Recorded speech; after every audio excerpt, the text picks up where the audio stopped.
All right, guys, today we're going to take a look at the Beyerdynamic Aventho 300 wireless. And I don't know if I'm saying this correctly. This could be Aventho or Aventho. I'm probably saying this incorrectly, so I apologize in advance. This one is an over-ear, closed-back ANC wireless headphone from Beyerdynamic. You guys might be more familiar with some of their studio headphones, like the DT880, the 990, the 1990, etc.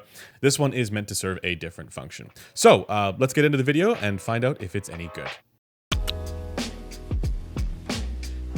Okay, in this video, we're going to go over the build, the design, and all of that stuff. Then we'll talk about the how it sounds to me subjectively, and then we'll talk about the frequency response and the measured results. And just my usual disclaimer here, this was actually sent to me directly from Beyerdynamic. Big thanks to Beyerdynamic for sending it out for a review. I greatly appreciate it. And as always, I do not get to keep these products, and all thoughts and opinions here are my own.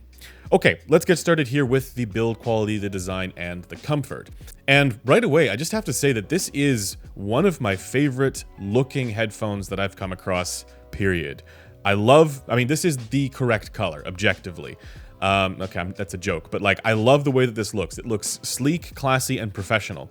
I was wearing this outside, walking around, just testing it with regular use, and I did not feel embarrassed once, at least not more than usual. And I think the design language that they've gone for here is just really solid across the board. It does also have a cup swivel all the way, so you can lay it flat if you want to. It does pick up some smudges a little bit when you hold it, but if you have dry hands, that shouldn't be a problem. There's a little bit of tilt that you get here, so that's all really good. You can fold it. And then the ear cups are not round. It's nice when ear cups and pads specifically aren't round, because ears aren't round. I do find the ear opening to be a little bit on the small side. Let me just show you how this measures. Given that it is asymmetrical, I don't know how accurate of a result that's going to be, but I didn't find that this would, crush my pinna into the side of my head. So that's nice. One little criticism here is that it is a little bit on the shallow side. So my ear did rub up a little bit against some of this material here when wearing it. So like, let me just pop it on, and I don't know if you can't really see this because it's inside, but like right now when I'm wearing it, this part that sticks out in my ear touches the inside of the cup. And so if you're really sensitive to that, that might be something to consider, but I didn't find it to be overly uncomfortable as a result. And also the build here feels exceptional. This feels really sturdy, really solid. I was just comparing this like to the FT1 recently, and like, it's no contest here. This is a much more sturdy feeling device. So with the sound quality, there are some things to know here. So the bass here, it is elevated, it is boosted by a considerable amount, but it's not done in a stupid way. A lot of the products that come out with boosted bass, like the ones that you see from Bose, or a lot of the ANC headphones that I've actually been evaluating recently, even the high-end ones, will just have this enormous bass shelf that starts way too high up in frequency. That's not what you get with this. And while this doesn't give it a really punchy or dynamic sound so much, or like tight or tactile sound, it's way too boomy for that. It also doesn't crowd out the mid-range or bleed over into kind of that muffled territory. But at the same time, the mids are totally obscured by just a absolutely wacky frequency response, an absolutely bizarre tuning for this headphone that doesn't make any sense for how human hearing actually works. So just subjectively, when I put it on, I do this all before measuring the headphones to get a sense of how things sound. And right away, this is another one where I knew that there were going to be major issues within the frequency response just by listening to it, right? So this has nothing to do with the actual connectivity going on. This has everything to do with the frequency response. The connectivity, that's not an issue with modern competent ANC headphones for that part of the design. Now, we'll get into the measurements here in a moment. And I think some people think, oh, Beyerdynamic usually has brighter headphones, and if you don't like brighter headphones, you're not going to like the Beyerdynamic sound. That's not what's going on with this. This is actually not similar at all to the other Beyerdynamic headphones that you might be a little bit more familiar with. Really, very little about it is good. It is just not how sound should be. Flat out. Period. And to demonstrate what I'm talking about here, let's get into the data. But just before I do, as usual, all these videos are made possible by headphones.com. If you want to learn about some of the things that I'm talking about here, make sure you check out some of the articles that are up on headphones.com, where we talk about the reasons why we evaluate this way. And also it gives you a good foundation for understanding the data a little bit more. I'll also leave some videos there if you want to kind of get a primer on what contributes to good sound quality in headphones. A lot of this has to do with basically, you know, the fact that human beings have ears that are generally human ear shaped. Ears are different, so there's a subjective component to this, but ears are still recognizable as ears the same way that hands are recognizable as hands and feet are recognizable as feet. Let's not go there. But without further ado, let's get into the data here and I will show you guys what I'm talking about. So with the Aventho 300, you can see that there is a bit of a bass bump there in the mid bass. I don't really penalize these headphones that much for that. And also the other thing to consider is that on different heads, this feature is going to change a little bit. Here you can see that there is a seal going on, but you know, depending on how this fits on a person's head, maybe if a person wears glasses, that may change a bit. I did not measure any leakage compensation effects going on with this. That's sometimes very difficult to actually identify, but I didn't notice it in my testing, so it might not be there. And if that's the case, you are going to have some variability there in the bass for closed back headphones. I mean, then we would sort of treat this as a closed back headphone for leakage effects. So in general, I would say that the mids here are actually solid all the way up until you get to around the ear gain region. So this is the upper mid range. This is where the ear amplifies frequencies the most strongly.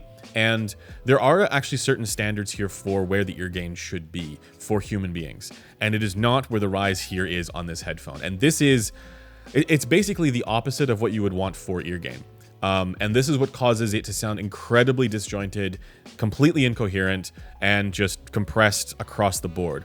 You have a substantial resonance here around 2 kilohertz that dominates over where the ear gain should be, where the ear typically amplifies frequencies the most strongly. And as of right now, I'm not aware of any head-related transfer function that looks like this. No ear transfer function that I've ever seen resembles this kind of response where that primary rise is shifted so far towards 2 kilohertz and then completely gone for, you know, where the ear gain normally is.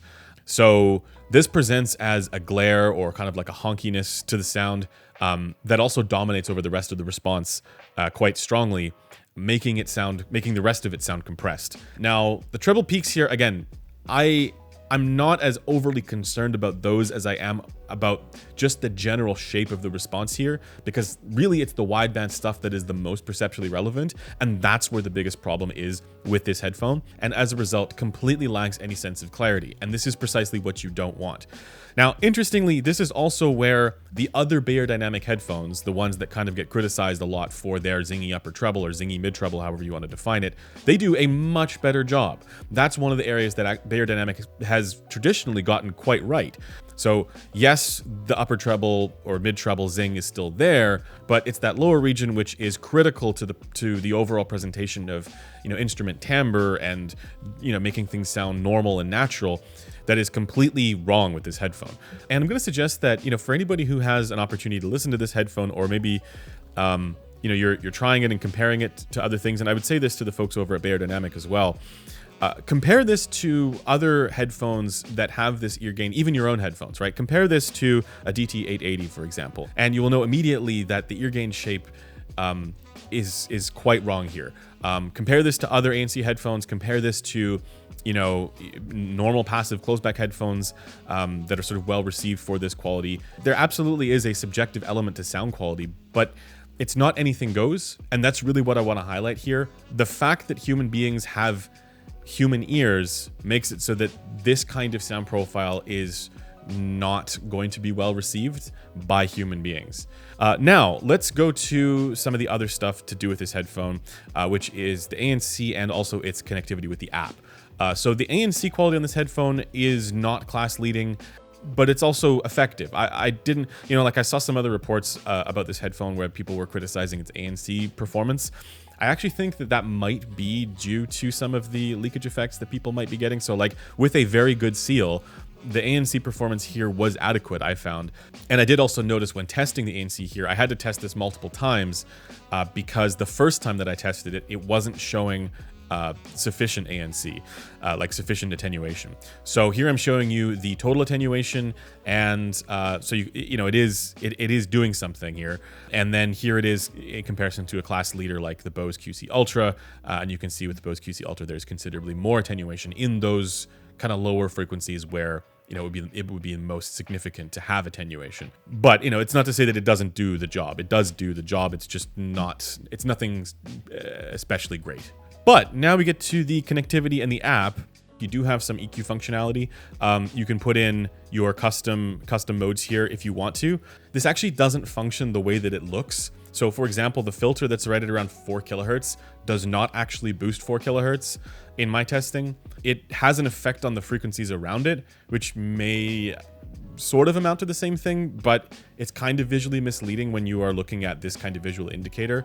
But it is nice that you get some sort of functionality here, and I didn't have too much of a problem with the rest of it. The issue is that it's not granular enough to fix the problems that you need to fix.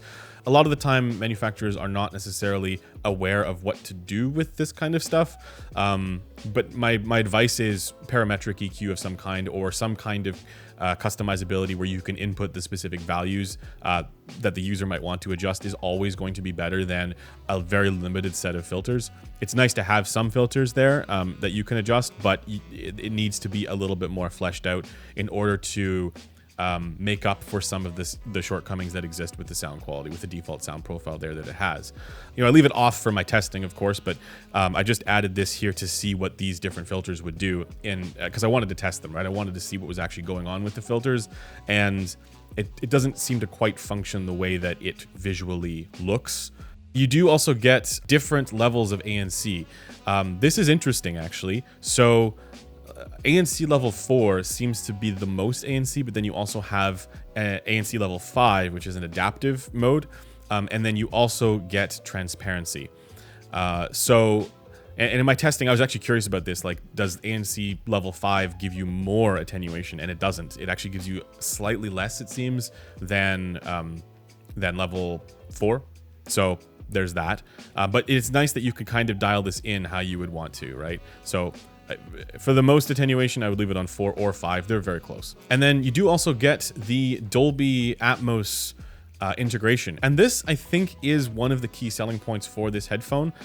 It doesn't sound good in Dolby Atmos, like with Dolby Atmos mixes, but it does have that. And not all ANC headphones, not all wireless headphones do. Even some of the high-end ones don't have this functionality. So if you really care about those Dolby mixes, this is a feature to look for, because that experience is very cool. It's a very interesting, immersive kind of sound presentation.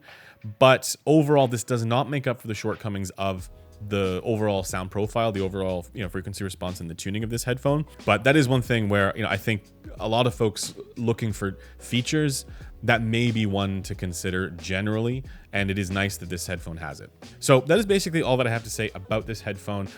How does it compare to some of the other ones? Well, certainly there's no scenario to choose this headphone over something like the Bose QC Ultra, unless you're specifically looking for those Dolby Atmos mixes. I don't think, again, the experience here is better with those Dolby Atmos mixes, for the reason that it's just not a good sounding headphone.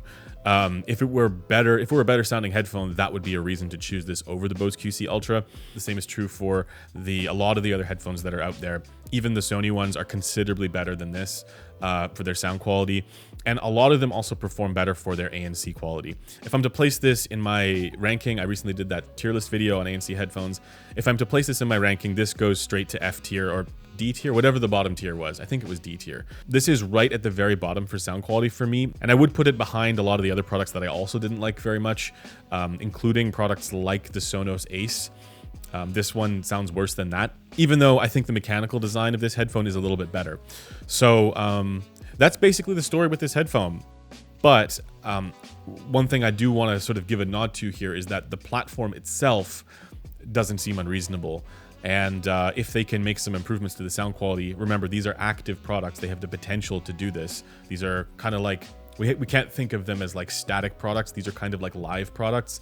if they can make some improvements here, maybe with a firmware update, that sort of thing, then it might be worth taking another look at it. But as it stands right now, there's no scenario where I can recommend this headphone under any circumstances, and I would like to see them do better. But as always, let me know in the comments below which noise canceling headphones you would like me to test next, because that's a good way for me to know which ones to try and seek out for review. But until next time, thanks for watching, and I'll see you guys later. Bye for now.